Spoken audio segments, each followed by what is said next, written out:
Oi, boa noite, ouvintes da Rede Links Vai Lá. Você está ouvindo a partir de agora Sob Medida, o seu programa sobre arquitetura, arte, design, decoração, sustentabilidade. Bom, aproveita e já que você está aí ouvindo a gente, dá uma curtida na nossa página do Facebook, Programa Sob Medida, apresentação Lisa Lazzarini, e também a página da rádio, que é a página Rede Links Rádio. Você vai achar lá no Facebook e você pode curtir as duas páginas. Quer ficar meu amigo? Adiciona aí, Sob Medida, apresentação Lisa Lazzarini, Lisa com Z, Lazzarini com 2 Es, que aí você fica a par de todos os programas, todas as novidades que tem aqui toda segunda-feira às 19 horas. Bom, durante a semana passada aconteceu em São Paulo o Design Week, o DW. É um evento onde designers, lojistas, empresários apresentam o que tem de melhor do design brasileiro e internacional. Feiras como a MAD, palestras, aconteceram pela cidade apresentando as novidades, os conceitos sobre design, arte e decoração. Algumas novas lojas com conceito de mobiliário, como a Alê, de Alessandro Esteles, com acabamento único da marcenaria da Vermeil, para quem conhece sabe que é espetacular, é uma coisa de arte mesmo, trazem objetos e os móveis de decoração como uma nova ideia para se pensar, uma nova ideia de arte e, portanto, de permanência, bem ligado ao conceito de que as coisas podem ficar, que não é para você ficar trocando toda hora, porque são peças especiais. Fotógrafos também, como o Beto Richnick, que já esteve aqui no programa comigo, ele está expondo em uma galeria, uma loja-galeria, e mostram a criatividade e olhar únicos a partir desse material. A exposição dele é linda, o traço rosa, eu adorei, vale a pena conferir. Coreanos também chegam ao mercado brasileiro de decoração com papéis de parede maravilhosos em uma nova loja com conceito de boutique. Os papéis de parede eles são colocados em estruturas como paredes, estruturas 3D, que mostram cores e texturas variadas, muito criativas e bacanas.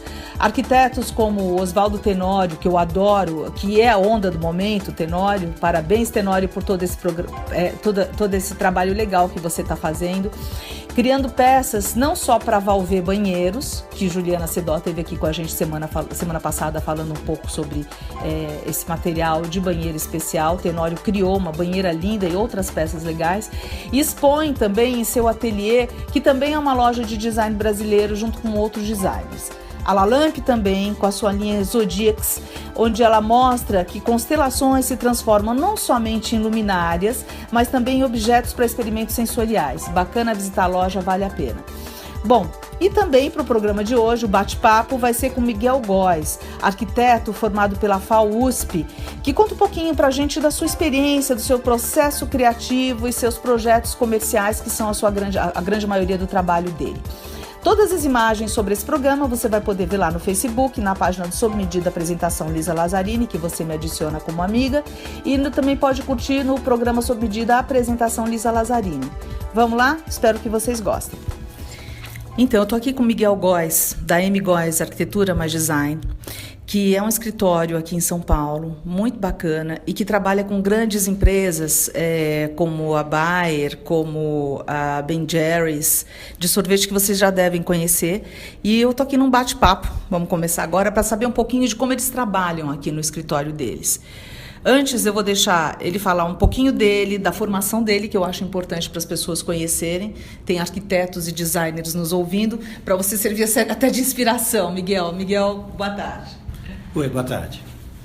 Eu sou arquiteto. No curso de arquitetura a gente já tinha contato com o design. A FAO tem uma área de design que era bastante interessante e tal, mas eu comecei mesmo como arquiteto. Depois, trabalhando com um banco, fazendo projetos para a área bancária, surgiu a necessidade e a oportunidade de trabalhar também com design. Sempre design integrado à arquitetura, né? É importante que fique claro isso.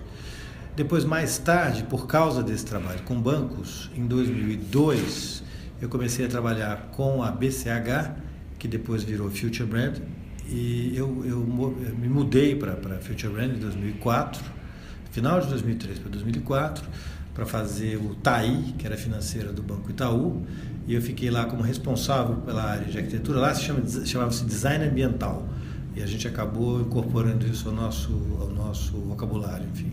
Mas tinha alguma coisa a ver com o ambiental ou era simplesmente um termo? Design ambiental é um termo que existe numa consultoria de marca. A arquitetura tem uma confusão, que existe uma coisa que é arquitetura de marca, que é uma disciplina importante dentro da marca, dentro do branding.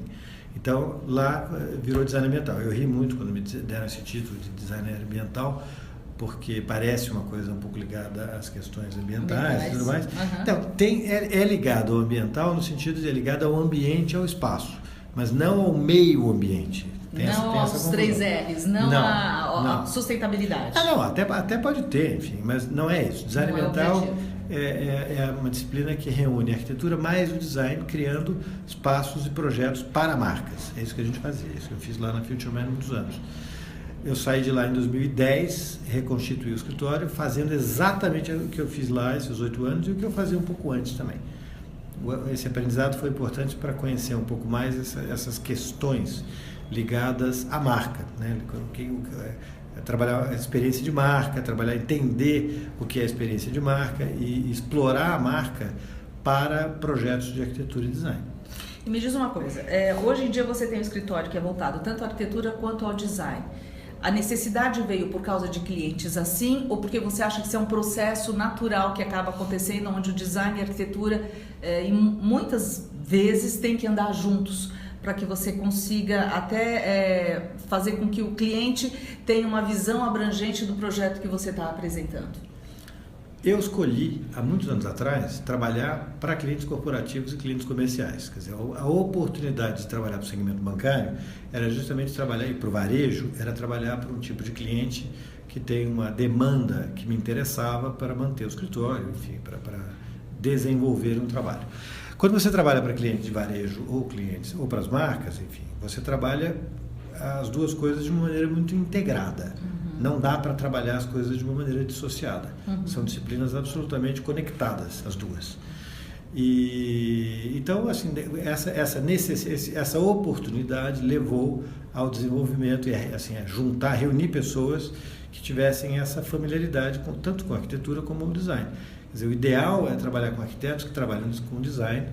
É mais fácil você achar arquitetos familiarizados com design. Aliás, no universo do design brasileiro, vários dos escritórios de marca e de design têm como origem pessoas formadas em arquitetura. A própria FutureBrand tem, a OS também tem gente que saiu do curso de arquitetura e acabou enveredando pelo design. Isso é bastante comum. Mas trabalhar as duas coisas integradas é uma forma que é fundamental. Não dá e inteligente, né? Porque você consegue juntar e amarrar todas as coisas. Claro, né? Claro. O trabalho mais divertido que a gente pode fazer é justamente o trabalho que junta tudo. E me diz uma coisa, você faz muito mais projetos comerciais, residencial, um ou outro se mostrou que você fez. Lógico que o projeto comercial ele é muito mais simples no sentido de que você não tem quando é residência, vou explicar melhor, você tem uma casa, que você tem as pessoas que vão morar lá dentro, então você tem um afeto diferente com a coisa, com a construção. Você sente que no projeto comercial, ele sendo mais objetivo, menos subjetivo, funciona melhor? Você gosta mais por causa disso? Ou porque simplesmente ele é vantajoso financeiramente também e te dá um retorno, lógico, com o profissional e a paixão que você tem por arquitetura? Eu tenho muito pouca experiência com projeto residencial, mas o que eu percebo quando você trabalha para um cliente que vai morar numa casa é que você lida com questões muito pessoais, de gosto, de expectativa. É o subjetivo, né? É subjetivo e é bastante pessoal. Cada projeto é um projeto específico. E eu fiz pouquíssimos projetos residenciais, não tenho nenhuma experiência grande com isso, mas eu sei das dificuldades. Tem saudade de projeto residencial ou mais comercial? Tem uma fantasia, assim. Eu adoro a arquitetura residencial, vejo casas, vejo coisas assim que eu gosto muito. Mas eu não desenvolvi essa parte no escritório. Eu me interessei mais pelo trabalho para a marca, pelo trabalho corporativo, porque o briefing é um briefing que você escapa um pouco dessas questões pessoais. Você não lida tanto com o gosto de cada um. Não quer dizer que um projeto desses que a gente faça para varejo e tudo mais, essas questões também venham à tona.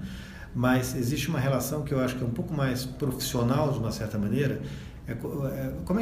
Da onde nasce um trabalho desse para varejo, né? Da onde nasce um trabalho para marca?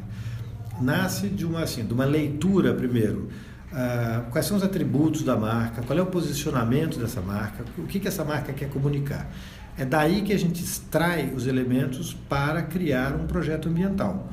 Então, a gente nasce pensando um pouco no público-alvo.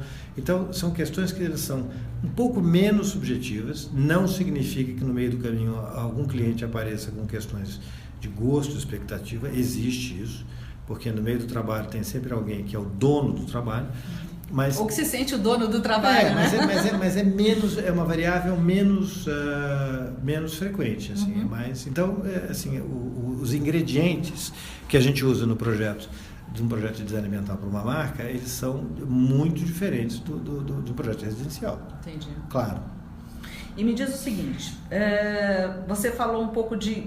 Quando você faz um projeto, vocês têm sempre, eu imagino, uma consciência ambiental. Isso é fácil hoje no cliente comercial dele entender e acreditar e se preocupar realmente com isso? Porque às vezes existe um custo maior quando você vai transformar um projeto em um projeto verde. Vocês têm essa preocupação? Você consegue passar isso para o cliente? Tem duas coisas, né? Eu acho que assim, a gente sempre teve essa preocupação. Eu acho que assim, projeto de arquitetura bem feito, desde sempre observou muito bem as questões ambientais, né? Quer dizer, você cuida da insolação, você protege a fachada mais ensolarada, tem questões técnicas que tiveram sempre presentes na arquitetura. Né? Dizer que isso não faz parte da arquitetura não é verdade. Agora, nos últimos anos, essa questão é uma questão muito mais frequente, muito mais prioritária, presente. Né? E para as marcas, quer dizer, para esse tipo de cliente que a gente trabalha, várias deles, hoje em dia todo mundo se diz sustentável. Isso é uma questão que está ligada ao marketing geral. Né? Alguns conceitos são mais fáceis da gente emplacar. Existe uma expectativa de que o projeto seja mais bacana e mais sustentável, mas o que acontece é que na hora do custo, na hora que a gente orça a obra, aí as coisas começam a mudar um pouco de figura. Quer dizer, não é sempre que as pessoas estão dispostas a fazer reuso da água integral, aquecimento solar perfeito e amplo. Mas existe um custo-benefício nisso, e assim, as pessoas não entendem você isso. não tem retorno como as pessoas gostariam. E um projeto comercial é um projeto que tem que ter um retorno relativamente rápido. Não adianta você, assim, o payback do projeto, ele está presente. Não adianta achar que vai gastar aquele dinheiro e, assim, um gasto a mais, ele tem que ser muito bem avaliado. Claro, dependendo do cliente, tem clientes que trabalham muito mais a questão ambiental. Né? Quer dizer, a Natura, a gente já trabalhou para a Natura. A Natura, a questão de certificação LEED e coisas do gênero, fazem diferença. E eles trabalham isso sério. Agora, tem clientes que não é que não trabalhem sério, mas assim, tem pesos diferentes. Isso é uma questão que cada um lida com isso de uma maneira muito diferente. Quer dizer, tem certas marcas que a questão de sustentabilidade ambiental, ela é chave. E tem outras que não é tão importante isso, não é tão relevante. Mas cada vez mais é uma questão de projeto mais presente, mais... Então, você acha que cada vez mais as pessoas estão se conscientizando de que isso é necessário? Vai ter que diminuir o lucro ou investir um pouco mais para que isso possa acontecer? Não, vai, e tem questões de restrição mesmo. A legislação, ela tende a ficar cada vez mais restritiva. E assim, existem questões que são, por exemplo, hoje, na cidade de São Paulo, para projetos residenciais, eu sei que a partir de uma determinada metragem quadrada, existe uma lei que prevê que você tenha, sim, aquecimento solar. Então, existem, assim, e a questão de uso da água. O uso da água é uma questão super chave, né? A parte de permeabilidade do solo, tudo isso faz parte da legislação já. Isso, e cada vez mais vai ser mais restritivo isso, tem que ser previsto, tem que ser olhado, enfim. Isso acontece aqui em São Paulo, né? Porque quando você vê em outros estados, posso falar da Bahia, depois de tanto tempo, as pessoas não tinham, hoje em dia acho que melhorou um pouco, porque a tendência é essa, mas não tinham essa preocupação com permeabilidade de solo, principalmente. As pessoas nem entendiam direito o que era permeabilidade de solo. Aí quando você tinha uma grande enchente, as pessoas se ligavam e falavam, gente, isso é permeabilidade de solo. Então, isso é uma coisa super importante. Quando você desenvolve o conceito para um cliente, tipo como você fez, não só no banco original, mas em outros clientes que você teve, como que funciona o desenvolvimento dessa linguagem dentro de um padrão de atendimento do banco, por exemplo, que você colocou aqui para mim, no nosso bate-papo antes de começar aqui? Esse é o trabalho que é o filé mignon, né? É pensar não só o desenho, mas é imaginar e pensar e criar para que serve um determinado ambiente, né? Quer dizer, no caso do banco original, tinha uma dúvida inicial que era o banco é um banco digital, né? Para que serve, então, um ambiente de atendimento ao público num banco que se propõe ser digital? Isso é uma questão. Eu digo que é o filé mignon porque a gente pode trabalhar é criar o briefing para o projeto. Isso é que a gente fez com o cliente, na verdade. Junto com a agência que na época criou a marca, que era a WK, Wieden e Kennedy, a gente pensou exatamente isso. Para que público esse ambiente tem que estar voltado? Como é que ele atrai alguém? Para que ele serve no final das contas? Então isso permite a gente começar a desenhar alguma coisa antes de dar uma cara de arquitetura, né? Pensar o uso é uma coisa absolutamente divertida e fundamental. É o que a gente chama de assim, definir um roteiro de experiência, né? Quer dizer, roteiro de experiência assim, como é que a pessoa, o que motiva ela a ir a um determinado lugar, como ela usa esse lugar, quais são os benefícios, quais são as vantagens, quais são o que esse lugar proporciona a ela. Né? Todas as atividades e atrações envolvidas. Isso é bem divertido de fazer. Bem bacana. Quer dizer, criar um roteiro de uso. Entendi. Como é que a pessoa entra, por que ela vai e quando ela chegar, o que ela faz nesse Isso lugar. Feito em cima de uma pesquisa, junto com o imaginário, junto com uma coisa de ação mesmo do dia a dia que se percebe? Isso se faz em cima de uma leitura. Primeiro, assim, entender quais são os objetivos daquele negócio, a que público aquele negócio se destina, está voltado para que tipo de público, que perfil, que faixa etária, perfil socioeconômico. Isso envolve uma busca enorme de referências. Materiais, né? Isso que eu até queria que você Não, falasse. materiais e também referências assim, o que existe por aí? Né? A gente faz uma busca assim, quais são as referências, as coisas mais emblemáticas que foram feitas nos últimos anos aqui e fora, que proporcionam a melhor experiência de marca, né? E a melhor resultado para visibilidade, para uso, e a gente olha dentro do segmento e dentro de outros segmentos também, coisas que podem ser absolutamente inspiradoras e informativas também. Que legal. E aí, isso tudo antes da gente começar a pensar em material, cor e coisas assim. E quando você chega nos materiais, qual é a preocupação sua? Depende do cliente. Vamos falar aqui, sei lá, da Ben & Jerry's, quando você projetou a loja deles ou os carrinhos. O que te levou? Existe algum elemento, alguns elementos que te levaram a finalizar o projeto do jeito que ele foi? Alguma coisa que... Ben & Jerry's, na verdade, nasceu de um conceito e de um padrão pré-existente. A gente trabalhou no início com a agência americana, que era a Tesser, que criou o conceito. Então, assim, a gente já recebeu deles uma série de soluções e materiais. Então, num primeiro momento, o que a gente fez foi converter e achar correspondentes no mercado brasileiro para tudo aquilo que eles tinham especificado para lojas de fora. Muitas das coisas a gente teve que desenvolver aqui. Aí tem um lado técnico que a gente tem feito bastante, que é um trabalho essencialmente de técnica mesmo. Tinha uma luminária que eles tinham especificado, que era uma garrafa de leite com LED dentro. Nunca tinham feito isso. A gente foi atrás da garrafa, a gente achou o LED, a gente desenvolveu esse produto aqui. Num estágio seguinte, a gente usou aquela fonte, esse repertório de elementos visuais deles para criar coisas novas. Então, os carrinhos, que eles chamam de mobile, isso é uma identificação que eles criaram. A gente desenvolveu aqui do zero, a partir de uma referência de texturas, de materiais, de cores que a gente tinha nas lojas. Quer dizer, o que eles queriam era assim, eles queriam que tivesse uma loja sobre roda. Essa era a ideia, que remetesse a um veículo. Então a gente criou um veículo, tomando cuidado para que não fosse um veículo existente, para que os elementos da marca Ben & Jerry's fossem protagonistas. A questão, a gente não poderia usar uma Kombi, porque a Kombi já é uma marca muito bem conhecida, muito definida. Então o que a gente inventou foi uma loja sobre roda, que não remete a marca nenhuma, mas usa os elementos da marca Ben & Jerry's, os elementos ambientais, a textura de telha, a madeira, alguma coisa retrô que eles têm também, de uma coisa meio hippie dos anos 70, e a gente usou esses elementos todos para compor um design. A gente fez isso. Você falou um pouco de tropicalizando alguns produtos. Isso aconteceu nessa marca também? Completamente. A primeira loja a gente fez isso. A gente pegou um padrão aplicado a lojas de fora e a gente teve que achar e desenvolver todos os fornecedores, desde a porcelanato do piso, a cor da parede, até a luminária, o tecido de mobiliário foi infernal, porque achar os correspondentes e para que fossem exatamente os mesmos era um trabalho árduo que a gente teve que correr atrás e desenvolver. Foi o que deu mais trabalho, talvez, não? Esse trabalho de desenvolvimento a gente sempre faz, né?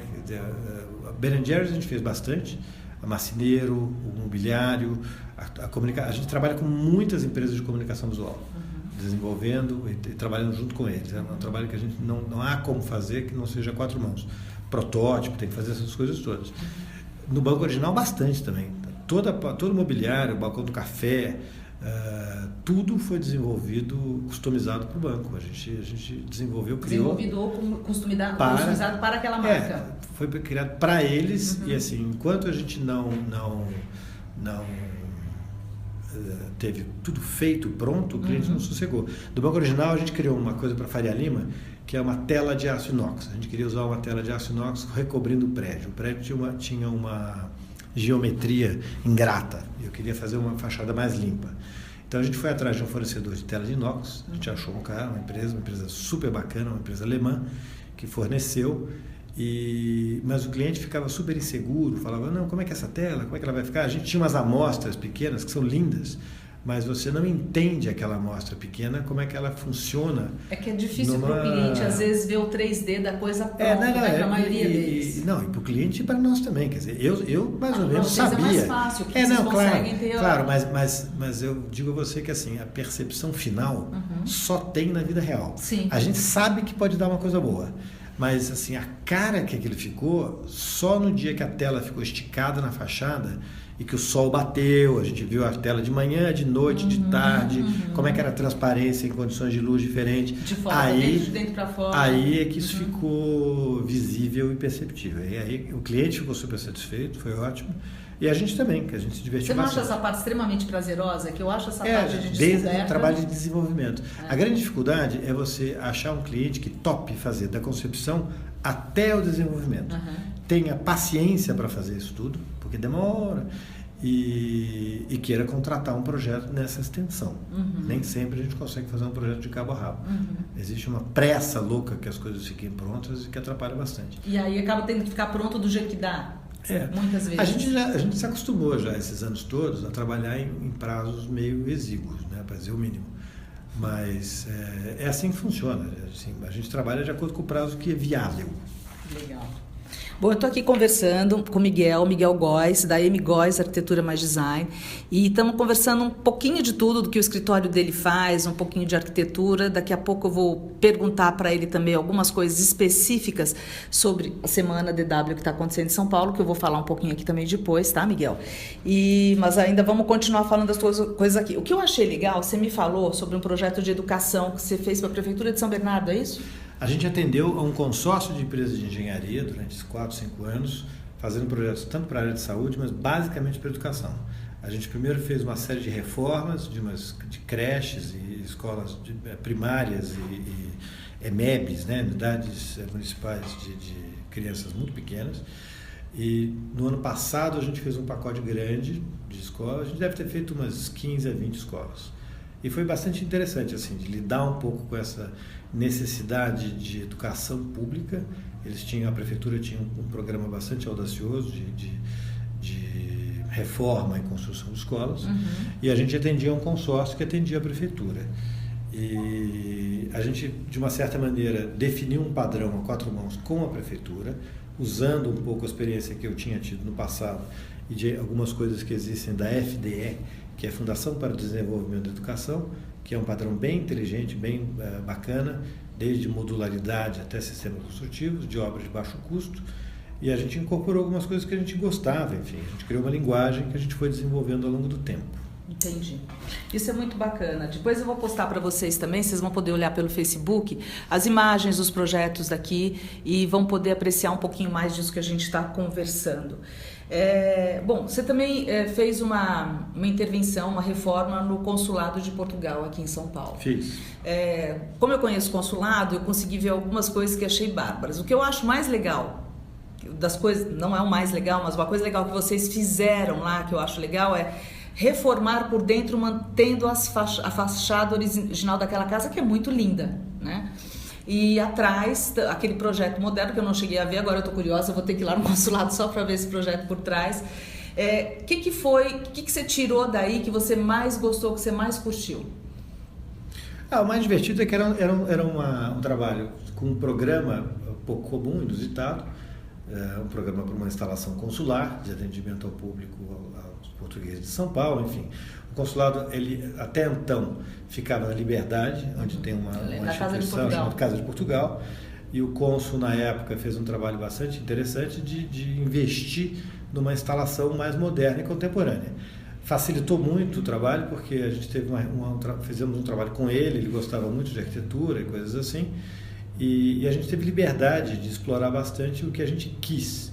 Eles alugaram uma casa na Rua Canadá, era um casarão antigo, um casarão grandão, com assim, uma construção bastante convencional, com coisas bastante interessantes dos jardins assim dessa área de São Paulo. Aquele paisagismo foi mexido? Porque é bonito aquele paisagismo tinha um mistério, que era o seguinte: a gente sabia que originalmente aquele projeto tinha um paisagismo do Burle Marx. Eu nunca descobri, a gente foi atrás de um projeto, a gente descobriu um projeto, aparentemente esse projeto nunca foi executado. Então o que a gente fez foi assim, usar alguns elementos daquele projeto, trabalhou com uma paisagista, a KT, que recuperou com a gente um pouco o jardim original.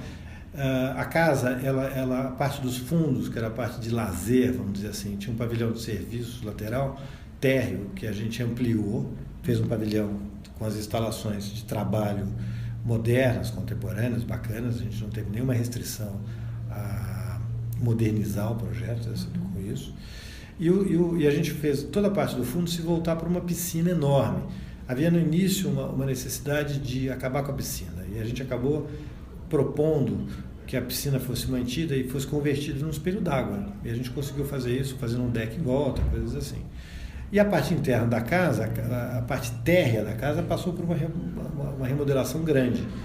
Tinha uma necessidade de ter um ambiente de exposição. Quer dizer, o consulado ele promove muitos eventos, exposições e coisas assim.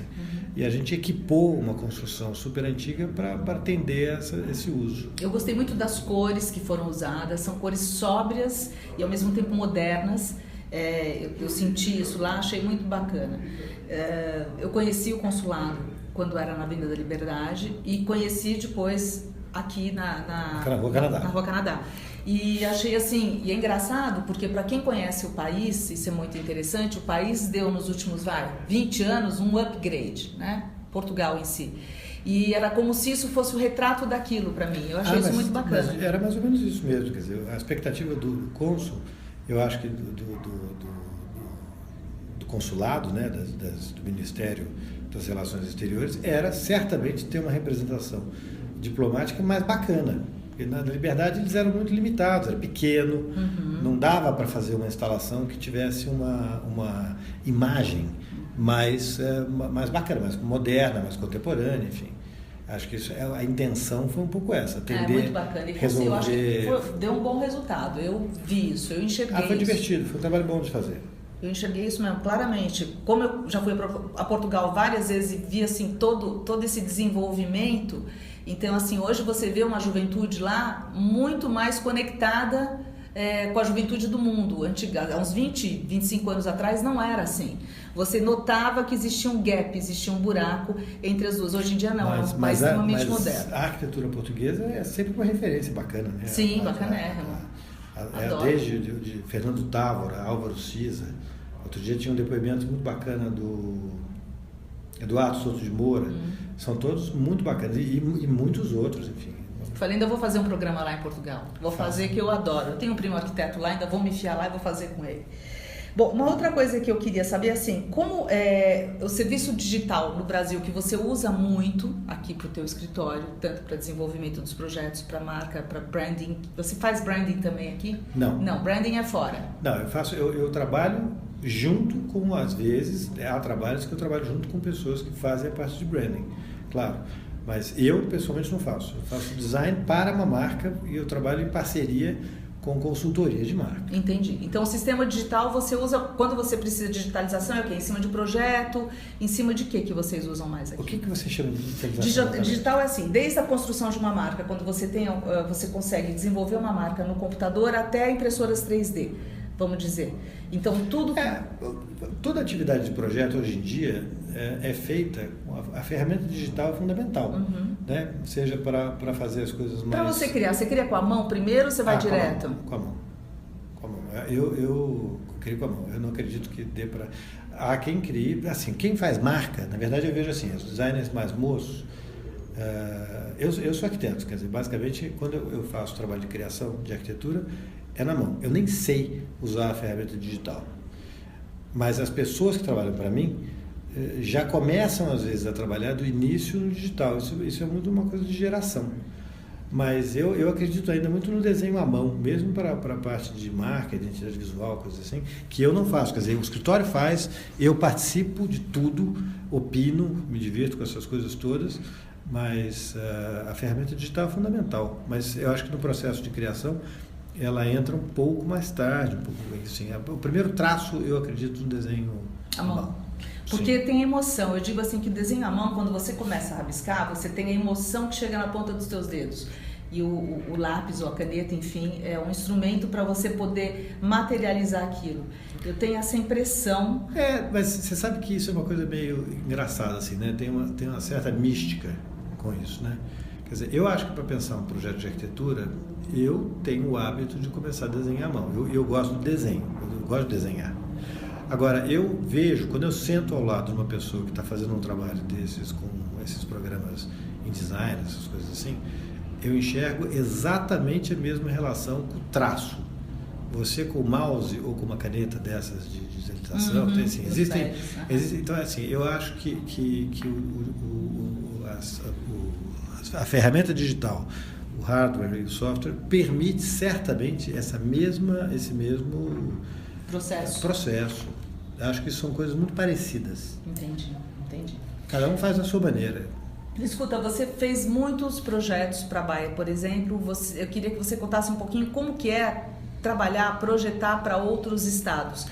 Se isso é feito, por exemplo, da Bayer, que você faz dentro de um escritório aqui em São Paulo, sempre voltado para uma pessoa, não. Você tem que trazer o dono daquela empresa, que é o representante, para formar essa parceria. Como funciona? Olha, esse trabalho é um trabalho atípico e a gente desenvolveu desde o início uma relação de projeto que a gente não precisa ir ao endereço do cidadão, porque o que acontece é o seguinte: para você mandar alguém, um arquiteto, parar, o custo de você deslocar alguém para fazer um levantamento alto, né? É alto e inviabiliza o projeto.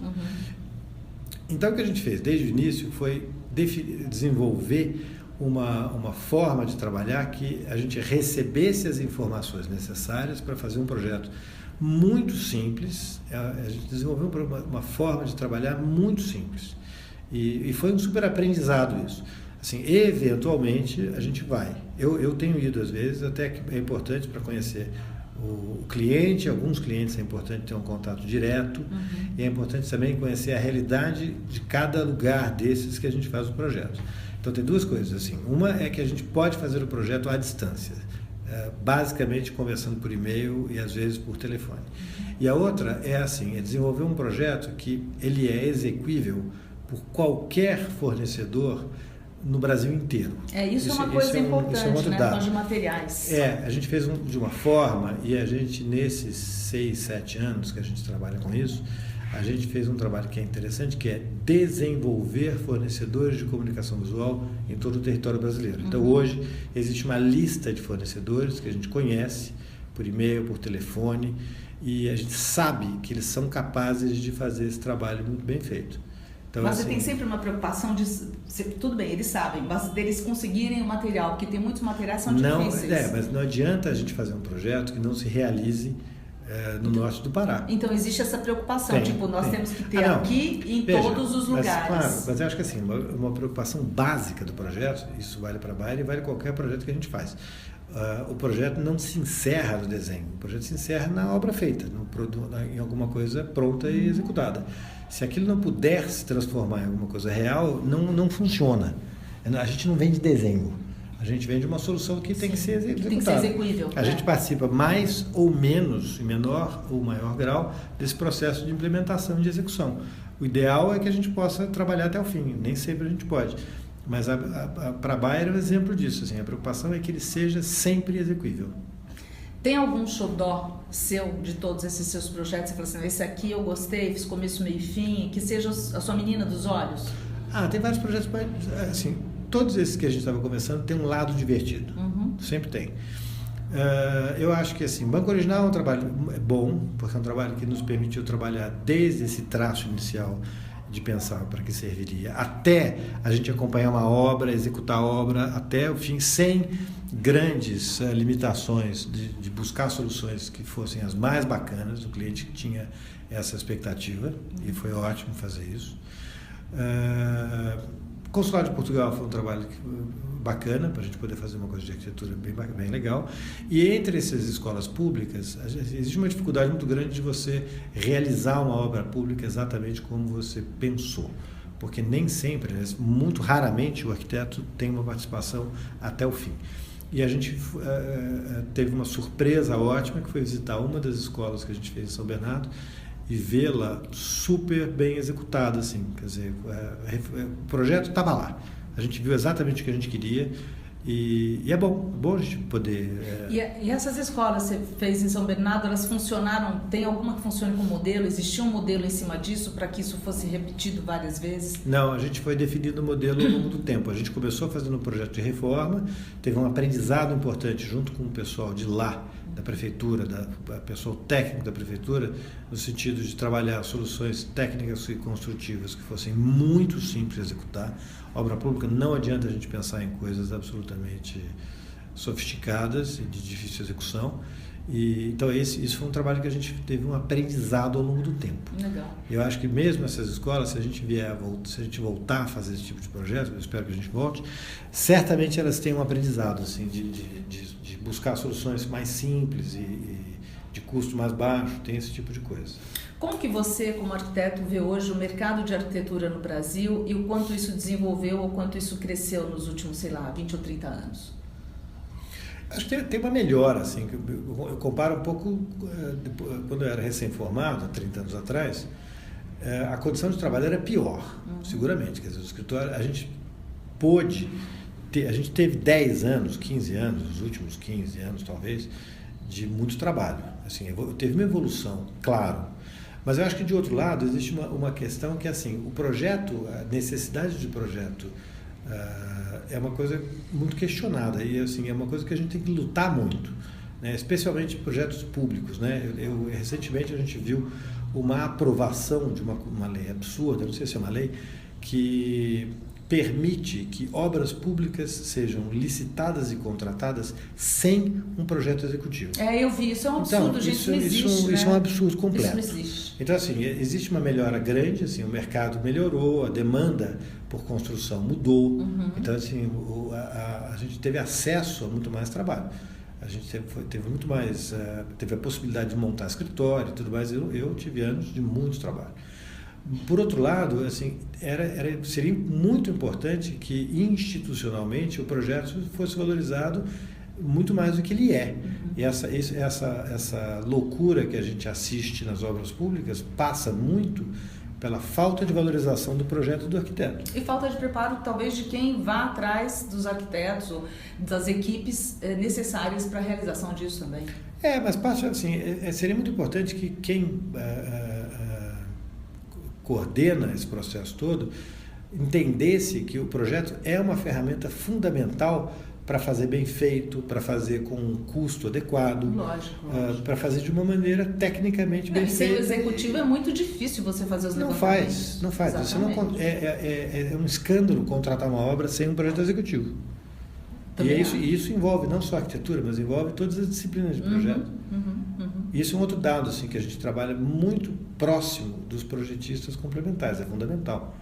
O calculista, o cara de elétrica, o cara do ar-condicionado, sem uma... acústica, enfim, tudo. Sem a integração de todas as disciplinas de projeto, não sai da besteira. Que legal. Miguel, tem alguma dica, algum conselho que você gostaria de dar para as pessoas que nos ouvem, que são estudantes de arquitetura ou de design dentro dessa área? Faça o que você gosta. Acho que o melhor conselho é assim, vá atrás do que gosta, não tem mistério, nada. Você sempre foi apaixonado por arquitetura desde o momento que você entrou, saiu da escola? Em que momento você percebeu, é isso que eu quero fazer? Quando eu decidi fazer arquitetura, eu sempre gostei de desenhar, coisas assim. A primeira vez que eu fui ao prédio da FAO, que eu não conhecia, fiquei encantado. Foi bem bom. Fazer a FAO foi bem divertido. Mas eu acho que qualquer escola de arquitetura é boa, é legal, é divertida. E a dica é fazer o que gosta, não tem outro conselho. Não há outra coisa a fazer. Bom, Miguel, eu quero te agradecer. Foi ótimo eu que te agradeço. Essa troca, esse bate-papo. E espero que a gente possa fazer isso mais vezes. Maravilha. Obrigada. Obrigada. Você acabou de escutar o programa Sob Medida de hoje, dia 14 de agosto. Espero que você tenha gostado do programa e fica sempre ligado na gente. Todas as segundas-feiras às 19 horas, eu, Lisa Lazzarini, estou aqui com vocês. E antes de tudo, então vai lá, dá uma olhada nas imagens do programa de hoje, que são bem bacanas. Aproveita também, se você quiser olhar no Instagram, também bacana, é Lisa Laza, o Instagram, você pode olhar lá também. E vamos continuar nessa, vamos continuar aqui com a rádio, ouvindo música e vejo vocês na semana que vem. Um beijo grande e uma boa semana.